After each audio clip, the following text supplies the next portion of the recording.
When my wife sat across from me one evening, her face was unusually stiff, her eyes sharp. She inhaled deeply, then said the words, "I want a divorce." I stared at her silently. My heart clenched, but instead of breaking, I leaned back in my chair, expression calm. Her reaction was priceless. She looked shocked, as though she had expected me to drop to my knees.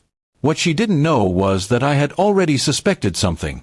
Her whispers with her best friend, her late-night phone calls, her smug smiles, everything hinted that something more was going on. She thought she was clever, but I was watching. Later, I learned the truth. Her friend had told her, "Say you want a divorce. He'll beg, and you'll finally know you have him in your hands." The plan was to weaken me, make me desperate. They wanted to see me humiliated. But they underestimated me. For days, I carried on with my normal routine. I cooked, I worked, I laughed, I even slept peacefully. My wife's patience began to break. Her eyes searched me for any sign of weakness, but I gave her none. She didn't know that, quietly, I was preparing my own game. While she waited for me to crawl back, I went through our accounts. I discovered she had been spending money recklessly, even moving some into a secret account. I didn't confront her immediately. Instead, I documented everything, carefully collecting proof. Revenge works best when silent. Her friend kept visiting, smirking, encouraging her. I overheard them laughing once, saying, "Any day now, he'll beg. Just hold your ground." They had no idea that while they were plotting my humiliation, I was building their downfall. One night, she snapped. "Why don't you care if I leave? Aren't you going to fight for me?" she shouted.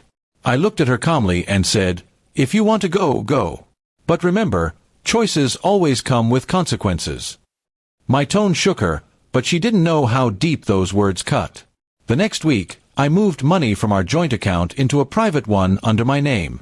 I contacted a lawyer, handed him all the proof of her secret spending, and started divorce proceedings on my own terms.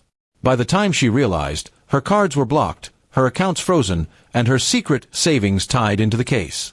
She panicked, running to her friend, begging for advice. But her friend could offer nothing but empty words.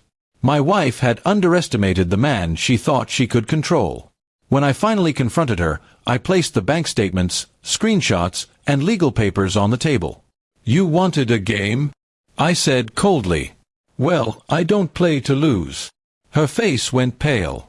She begged me to forgive her, claimed it was just her friend's idea, that she didn't mean it. But her tears meant nothing now. In court, she lost almost everything. The house, the accounts, even the car, all awarded to me because of her reckless transfers and betrayal. Her friend vanished from her life the moment the storm hit, leaving her alone to face the mess they had created together. She once imagined me crawling at her feet. Instead, she found herself standing outside with nothing but a suitcase, staring at the man she thought would beg. I didn't shout. I didn't curse. I simply closed the door behind her and let silence finish the revenge. Her friend was wrong. I never begged. Instead, I made sure the two of them learned the most painful truth. When you try to play with a loyal man's love, he can turn into the coldest enemy you'll ever face.